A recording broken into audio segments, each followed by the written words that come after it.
das questões mais interessantes em relação à nossa interação com a Lua é: por que nunca voltamos lá depois das missões Apollo? E o que é ainda mais curioso é que, embora a União Soviética, na época, estivesse se tornado bastante capaz de enviar seus astronautas para a Lua, isso parece nunca ter sido feito. Será que havia ações de governos associados com a Lua? Alienígenas ou outros seres que alertaram a humanidade para ficar longe por algum motivo?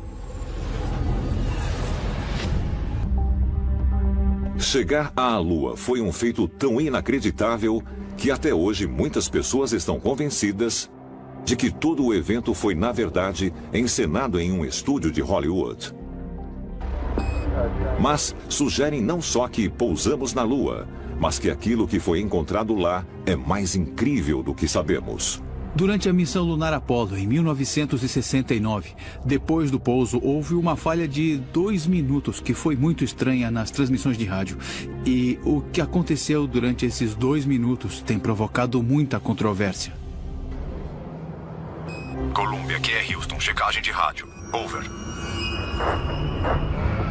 Columbia, aqui é Houston, over. Entendido. Segundo o cientista e pesquisador da NASA, Otto Binder, vários radioamadores conseguiram interceptar comunicações secretas com o controle da missão que não foram tornadas públicas. Os astronautas aparentemente disseram ter visto objetos extraterrestres na Lua, inclusive discos voadores parados ao longo da borda de uma cratera bem à vista. Bom, a verdade é que cada um dos astronautas tinha um canal médico separado. Esse canal não era público e podia ter sido facilmente usado para comunicar informações que não deveriam ser ouvidas nas transmissões gerais públicas. O que é muito interessante nessa história, porém, é o fato de que 30 minutos depois do pouso na Lua, a história estava circulando pela NASA. Ei, você ouviu? Eles viram uma coisa na borda de uma cratera. Todos estavam agitados. Eles não sabiam o que fazer. Eles não sabiam se deviam sair. É interessante assistir as imagens de quando eles voltaram da Lua. Eles não estão sentados lá, pulando e se agitando de alegria, dizendo: eu tive a experiência mais incrível da minha vida, eu estive na Lua. Eles não estão dizendo isso. Eles parecem muito solenes, muito deprimidos. Estão quase olhando para baixo. Parece que vão vomitar. Eles parecem perturbados. Será que viram alguma coisa lá que não puderam contar ao público por causa das implicações? Acredito que aquilo que esse país decidiu fazer era algo que ia ser feito mais cedo ou mais tarde. Descobrimos pela primeira vez que o homem tem a flexibilidade ou a opção de caminhar aqui neste planeta ou em algum outro. Isso é o início de uma nova era. Depois da Apollo 11, a NASA enviou mais 6 missões tripuladas até a Lua, terminando com a Apollo 17 em 1972. A Lua seduz a imaginação dos homens desde o início da civilização. Ela tem 1/4 do tamanho da Terra e é, de longe, o corpo celestial dominante nos céus noturnos. Ela leva cerca de 30 dias para dar a volta à Terra. A Lua brilha, mas não por causa de alguma propriedade da própria Lua. Ela reflete os raios do Sol e isso a faz brilhar. O motivo de a Lua ter fases é que a Terra bloqueia a luz do Sol conforme a Lua se move ao redor da Terra. Então, gradualmente, ela recebe cada vez um pouco mais dos raios do Sol. A Lua tem muita importância. Ela causa as marés que ajudaram na transição da vida do oceano para a terra firme. Ela também estabiliza a inclinação da Terra em relação à sua órbita. Sem a Lua, as influências gravitacionais poderiam fazer os polos dos planetas oscilarem de um lado para o outro, como um marinheiro bêbado. A Terra teria sido um lugar muito mais caótico para que a vida, em especial para que a vida avançada se desenvolvesse se não fosse pela Lua. Embora a Lua seja muito importante para o surgimento da vida na Terra, esse corpo celestial é inabitável. Não há oxigênio respirável. E as temperaturas na superfície chegam a extremos que vão desde 120 graus quando voltada para o Sol, até 158 graus negativos na sombra. É um ambiente muito sério porque não tem oxigênio. Então os astronautas que estavam na Lua tinham de estar completamente selados. A gravidade da superfície, que é o que realmente conta se você for até lá, é de 1/6 da gravidade da Terra. E é por isso que quando se vê aquelas imagens granuladas dos primeiros astronautas, eles parecem estar pulando e a Lua não tem nenhuma atmosfera. Os astronautas, quando chegaram à Lua, de repente puderam olhar para o mundo em que cresceram, a Terra, de um lugar diferente. Eles puderam ver toda a humanidade em sua pequeneza no universo. E isso teve mesmo um efeito muito profundo nos astronautas. É possível que os astronautas norte-americanos não estivessem sozinhos na Lua? Foi por isso que nunca voltamos depois da Apollo 17? Os seres humanos são fascinados pela Lua desde o surgimento do homem. E embora muitas teorias tenham sido propostas, os cientistas não podem dizer com certeza absoluta como esse objeto celestial se formou. Há algumas pessoas que pensam que, com o incidente em Roswell, o governo americano estabeleceu comunicação com seres extraterrestres. Há alguns que pensam que só estabelecemos tal contato após as missões Apollo. E há outras pessoas que pensam que não temos nenhum contato direto com espécies extraterrestres. Minha crença pessoal é de que em algum ponto do caminho a NASA teve uma linha direta com os ETs. Mas se a NASA possuía evidências de vida extraterrestres, o que ela está escondendo? Parece que tem um objeto bem na sua frente, Mark. Pode dar uma olhada lá? Parece que está na direção de 10, 11 horas.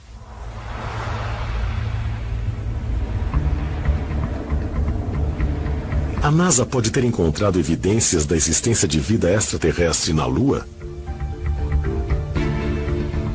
E pode haver mais provas da presença alienígena, como a testemunhada por astronautas no ônibus espacial e na Estação Espacial Internacional? –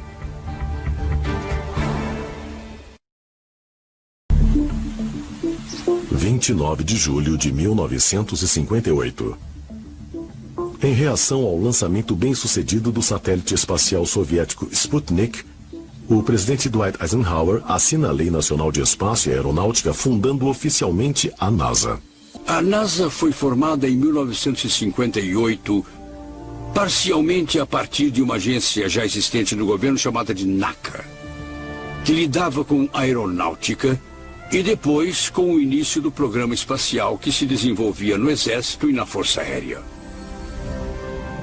A NASA foi fundada para levar os Estados Unidos ao espaço e para ser um concorrente na nova direção que a humanidade seguia, explorando o espaço e o sistema solar.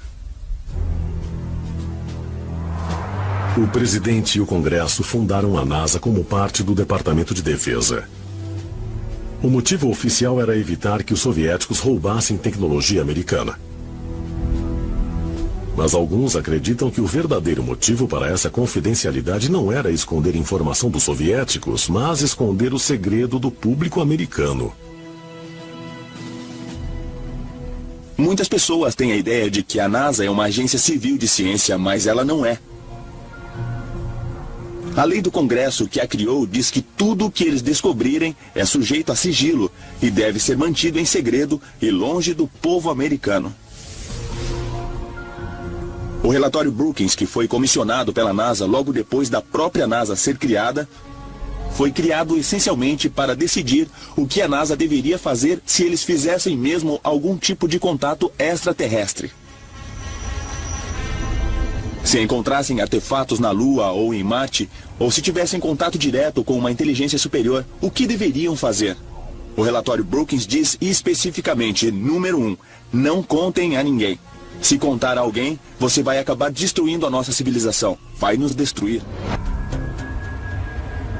Nos últimos anos, oficiais do programa espacial da NASA admitiram manipular registros originais de algumas aterrissagens na Lua e perderem pedras coletadas na superfície lunar.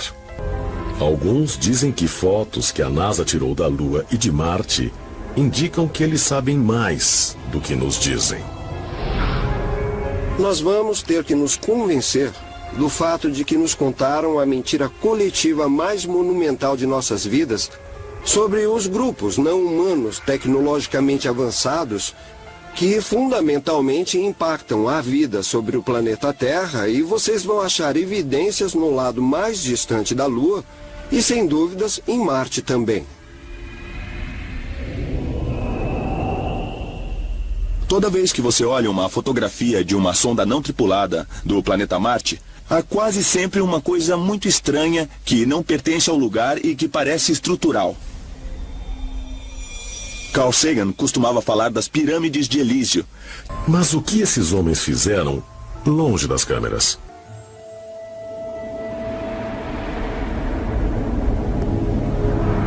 De acordo com registros da NASA, a área da Lua chamada de Mar da Tranquilidade foi escolhida para a primeira aterrissagem por ter uma superfície plana. Mar de Tranquilidade. Mas alguns pesquisadores dizem que esse local foi escolhido porque naquela data as coordenadas se alinhavam diretamente sobre o cinturão de Orion. Eles escolheram os locais de aterrissagem primeiramente, escolhendo uma data específica, uma latitude e uma longitude específica e uma hora específica também. Depois você tinha que voltar a partir daquela posição para criar o que chamam de janela de lançamento. Para os antigos egípcios, aquela constelação era uma corporificação do grande deus Osíris. Sírius era a representação de sua esposa, de sua irmã e de sua consorte Ísis. Juntos, aqueles dois essencialmente comandavam os céus. E a vida do povo egípcio era ditada pela rotação, pelo movimento e pela localização daqueles dois objetos celestiais nos céus. A Apollo 11 aterrissou num dia específico e numa hora específica, quando as 3 estrelas do cinturão de Orion estavam no horizonte. Naquela hora, 33 minutos depois de aterrissar, Buzz Aldrin, o segundo homem a pisar na Lua, um maçom de rito escocês de 33º grau, executou uma cerimônia a bordo do módulo lunar com Neil Armstrong. O que eles fizeram foi versar vinho em cálices, partir um pão e fazer essencialmente o que chamamos de cerimônia de comunhão. O interessante da cerimônia de comunhão é que, apesar de ser católica, ela tem origens num ritual mais profundo e mais antigo, que era uma oferenda ao deus Osíris. Então eles fazem essencialmente uma oferenda a Osíris. Eu acho que é por isso que eles aterrissaram naquela data e horário. Certos rituais têm que ser realizados em certos momentos em que essa conexão com a inteligência não humana pode acontecer. Os sacerdotes de nossos ancestrais, através da tecnologia ou através de certos meios, era a classe de pessoas que faziam contato com essa inteligência não humana. E eles foram treinados a fazer como os cientistas de hoje são treinados, para serem as pessoas que vão para o espaço.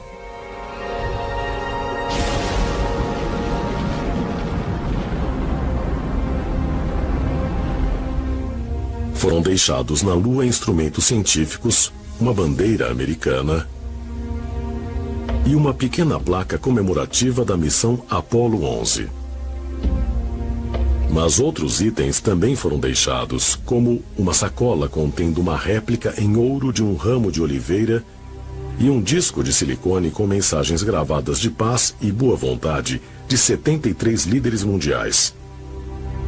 Por que essas mensagens simbólicas foram mandadas para o espaço? Quem a NASA esperava encontrar na Lua? Quando falamos das missões Apollo na Lua, há uma teoria que sugere que cidades inteiras podem existir no lado negro da Lua.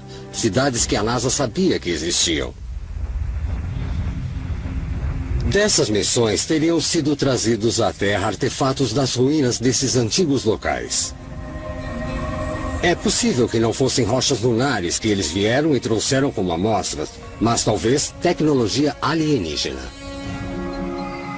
Se extraterrestres estiveram aqui no planeta, e tenho certeza de que sim, é provável que encontremos evidências na Lua. Porque a Lua é o ponto de parada. Você tem uma nave-mãe e precisa pôr combustível. Seja lá o que for, pode ser matéria-prima, podem ser pedras, urânio, pode ser o que for, está na superfície da Lua. Então faria sentido encontrarmos indicações na Lua, indicações tecnológicas de que alguém esteve aqui.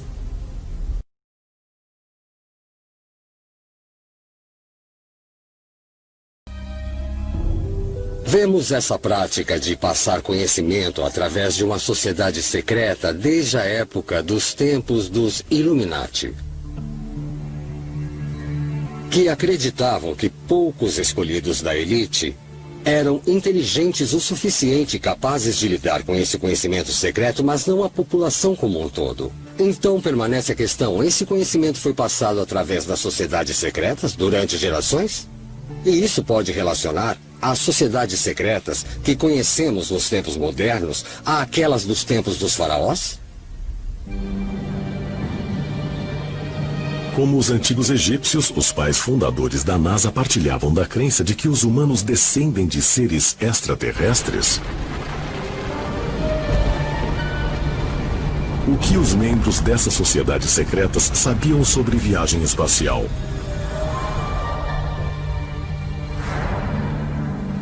E como os antigos influenciaram seu trabalho? Aqueles que suspeitam que os oficiais da NASA operavam uma missão secreta apontam para o uso repetido do número 33.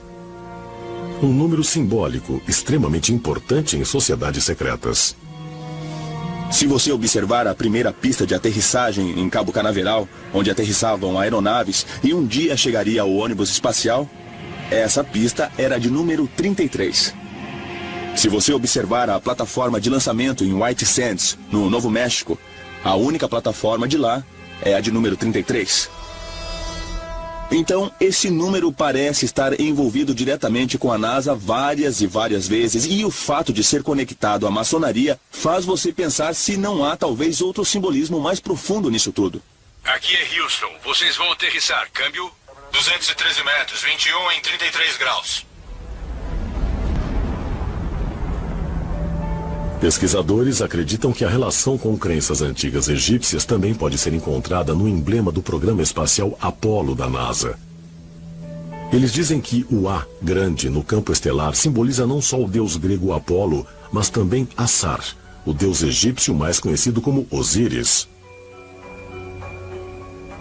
Isso é indicado pela reunião de 3 estrelas no centro do A, que representam as estrelas do cinturão de Órion.